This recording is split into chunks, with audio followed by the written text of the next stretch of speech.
नमस्कार, मी wellness coach सरदार पांडे बोलतो.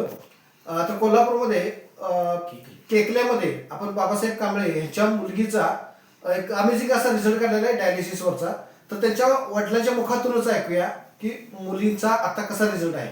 नमस्कार, मी बाबासाहेब बाळू कांबळे केकले. माझी मुलगी 13 वर्षाची आहे.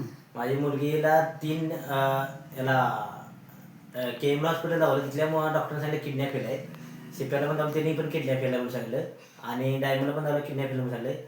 तर ह्या सरांचं औषध घेतल्यामुळं माझ्या मुलीची 2 महिन्यापूर्वी डायलिसिस करत होती, त्याच्या अगोदरपासून पूर्ण बंद झालं. यांचं औषध घेतल्यानंतर पूर्ण डायलिसिस बंद झालेलं आहे आणि आता माझी मुलगी ओके आहे, काय अडचण नाही.